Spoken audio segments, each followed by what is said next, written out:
While residing at the Jetwan monastery in Shravasti, the Buddha spoke this verse with reference to a young monk. There was a young Brahmin whose father was very greedy and never gave anything in charity. Even the gold ornaments for his only son were made by himself to save payment for workmanship. When his son fell ill, no doctor was consulted until it was too late. When he realized that his son was dying, he had his son carried out outside in the balcony so that people coming to his house would not see his possessions. On that morning, the Buddha, arising early from his deep meditation, saw from his divine knowledge that young Brahmin lying on the veranda. So when Buddha was entering Shravasti, begged for food with his disciples, the Buddha stood near the door of that young Brahmin family. The Buddha sent forth a ray of light to attract the attention of the youth, who was facing the interior of the house.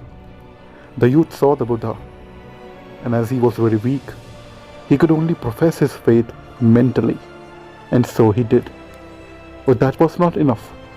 When he passed away with his heart in devotion to the Buddha, he was reborn in the heaven called Tavatimsa, celestial world in Buddh Dharma.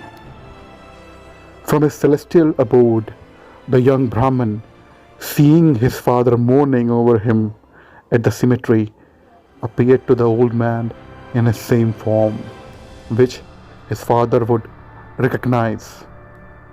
He told his father about his rebirth in Tavatimsa, celestial world, and also urged him to approach and invite the Buddha to a meal.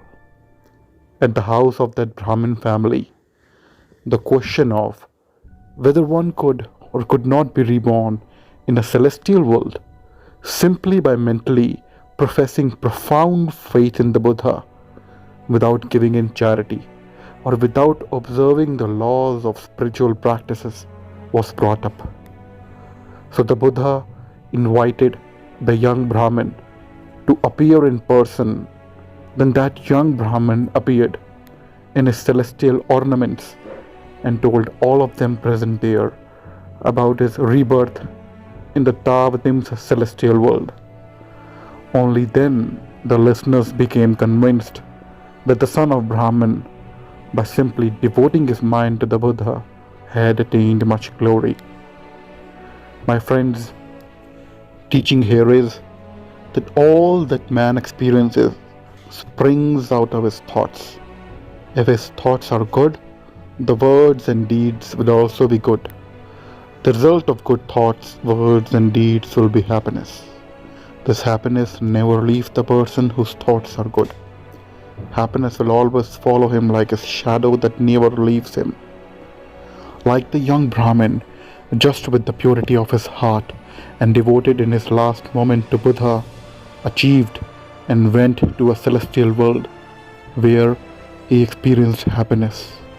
Just because of that quality of devotion to Buddha, that action, that good action which he did, produced an effect which gave that young Brahmin a celestial world to live in. Simple karma of thought done by that young Brahmin, that thought of devotion to Buddha, this karma of that young Brahmin created a consequence of birth in divine celestial world, which is a realm of happiness.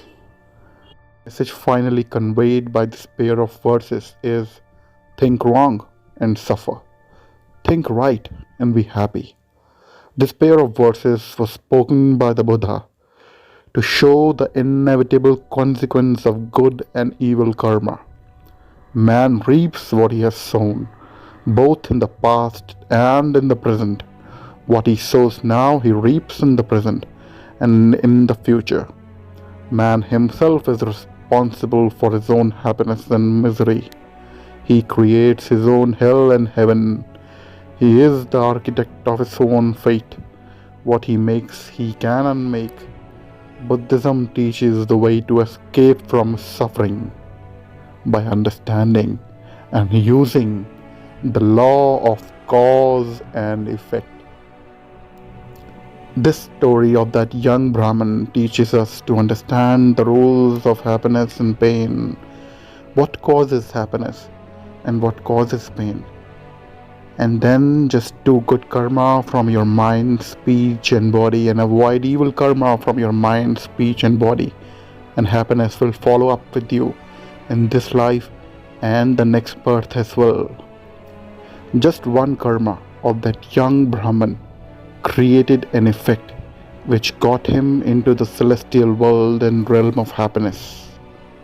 So friends, keep doing good karma from your mind, speech, and body, and you will secure happiness in this life and the next, and thereby making this world a better place, a beautiful place. We'll see you in the next story. Namaste.